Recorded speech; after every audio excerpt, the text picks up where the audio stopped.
Hello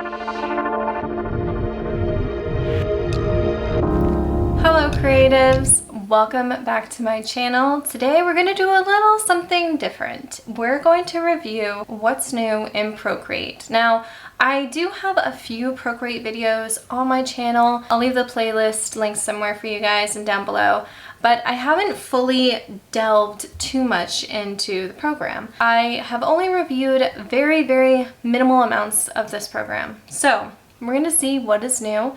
And I'm planning to create some more content around this program this year because Procreate is just one of those really good creative type of apps, kind of like Photoshop. We're going to dive into everything that's here, everything that's new. But before we do that, go ahead and give this video a like. Subscribe if you haven't already.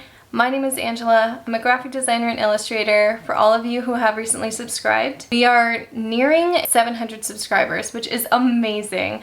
Thank you guys so much. And if there's anything any of you ever want to see, go ahead and leave that in the comments down below because I do read them. And let's dive into Procreate. Okay, the first thing about what's new is 3D. So they're coming out with a 3D dimension here for you to work in. You can take any of your 2D illustration, your brush strokes, everything, and you can make it 3D. You can download the 3D models and you can play around with this if you have the app downloaded. The app, I believe, is only $9.99 on the App Store, so it's not very expensive at all. It's really good for budget-friendly creators. There are 3D packs right in here. Oh my gosh, they have a surfboard. Guys, oh my goodness. You guys probably don't know this, but I have a surfboard right over there. I taught myself how to surf when a few years ago. Actually, it's longer than a few years ago because, you know, the last 2 years kind of just disappeared. Regardless, I love to surf and there's a surfboard in here. Oh my goodness, let's just tap into it and see what happens. Tap to select mesh. There is a lot to explore in here. Oh my goodness, all right. Oh. There's lots of different selections in here. There's materials, roughness, metallics in here. So you can definitely go through and change things up. Oh, we're changing the mesh and everything. As far as I am aware, you can go in here 3D, show 2D texture. Whoa, okay. Paint through the mesh, edit, lighting and environment, view in AR. Whoa. Okay, there's a lot going on here. So that's definitely something to explore more through. You can always go back out to the gallery, go into different items. I'd really like to see this electric guitar. Okay, so pinching and moving the artboard, if you will, allows you to move the object and the perspective, which is really cool. I like this. This is really cool. Let's go into the brushes because they did mention that you can paint on this. Let's see, layers panel. What does the layers panel look like? Oh, that's the base layer. What if we add a new layer? Let's do a wet acrylic. Oh, okay. Let's bring that size down, shall we? Oh, very cool. Okay. I wonder if you can add, let's import something. Let's insert a file. Let's do this one. Oh, this is so cool. Okay. So I made this piece of work here. So, okay. Oh, all right. Can we stretch it maybe? Advanced? What does that do? Oh. Oh. There are little, I don't know if you guys can see it. There's this ring here with 2 squares and a blue circle.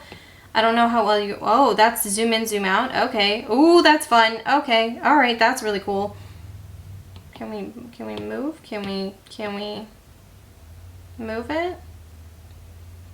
Yes. Okay. This is really quite cool. I'm really liking this. You can change the axis it's on. Okay, that's pretty cool. I just made an NFT looking guitar. That's awesome. And then you can zoom in, you can zoom out.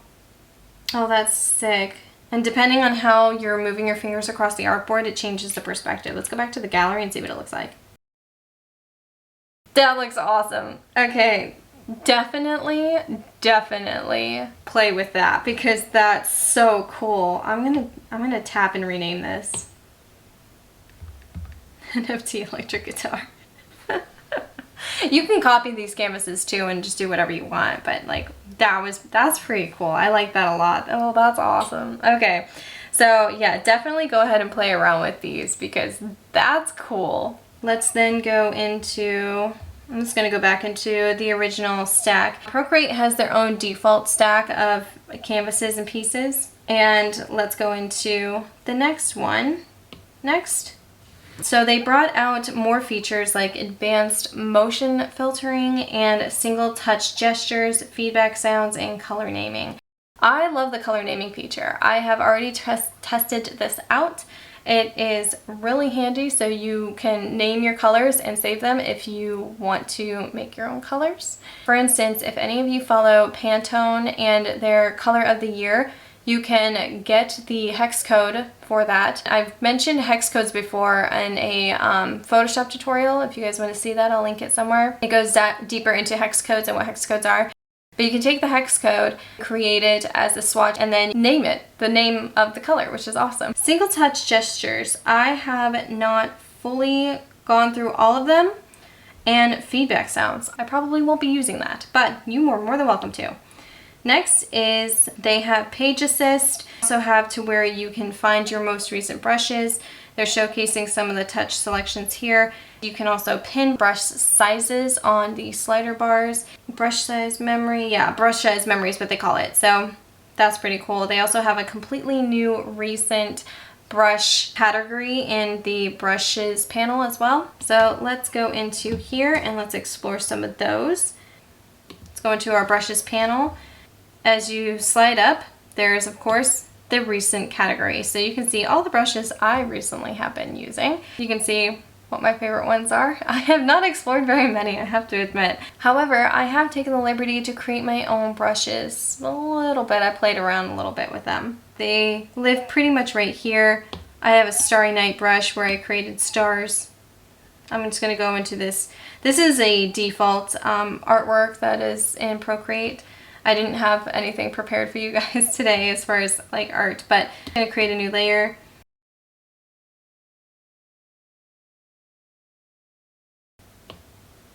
There we go. Not that you can really see the stars in the city, but there you go. There's a little bit.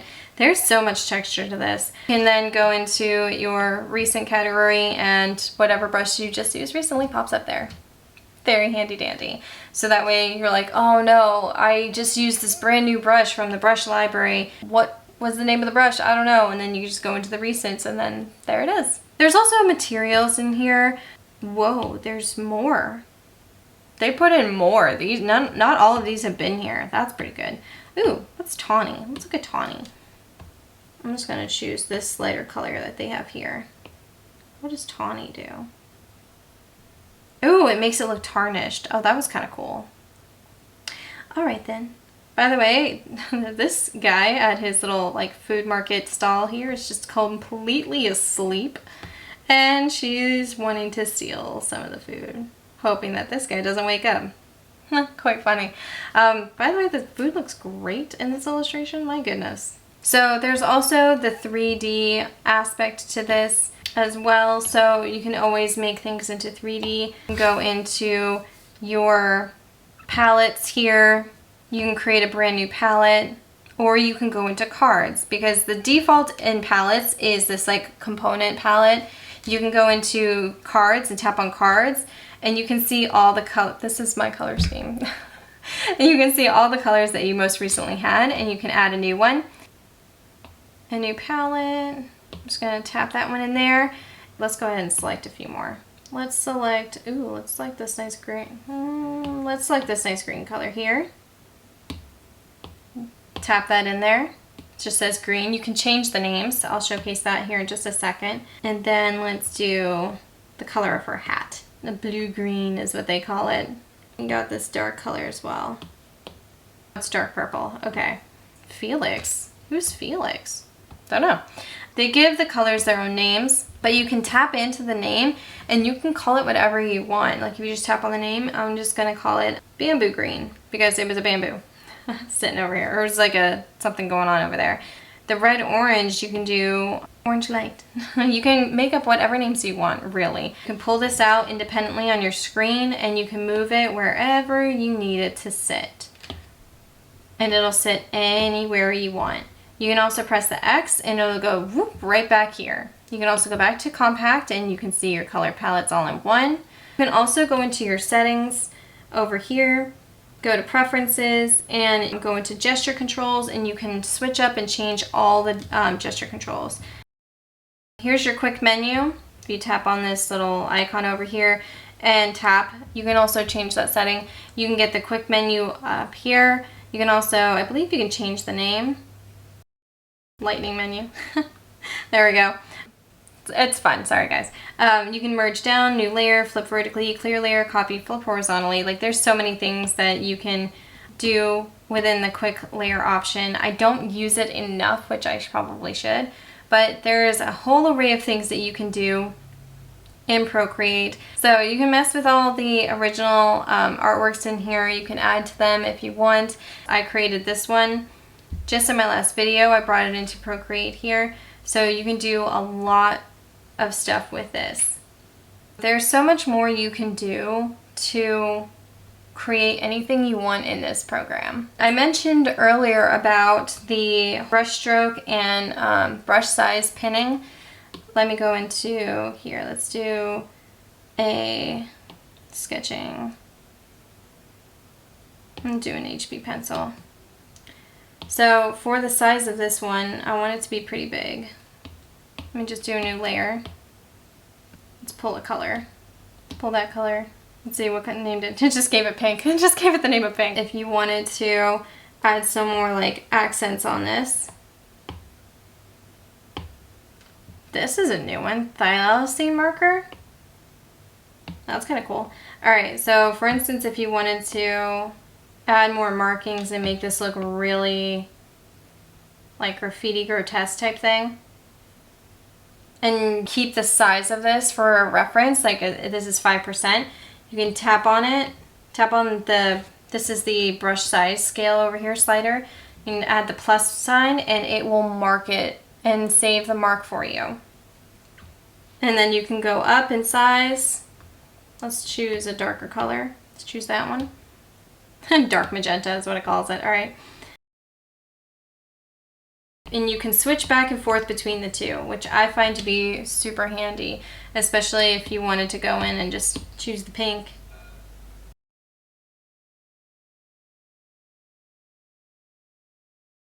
And even if you go off of the paintbrush tool to like another tool and then you go back to the paintbrush tool, those brush sizes are still saved there for you. You can even tap on them again and you can press the minus in the menu and it'll take them away. So that way you don't have to keep the memory of it there. So I thought that was just nice and fun and easy to do. In the adjustments area, there is options for like a gradient map.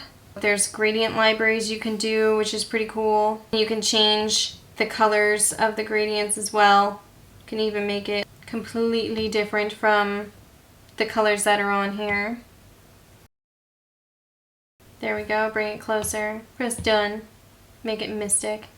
So there's lots of things that you can do, and there's lots of like flexibility that you have with this program. So definitely do a deep dive for yourself, explore Procreate app and everything that it has to offer. I will definitely be bringing some new content from this program to you guys so you can see everything that you can do in here. Don't forget to give this video a like and subscribe. Let me know if you guys are excited to see anything new from Procreate on this channel, and I will see you all in the next video.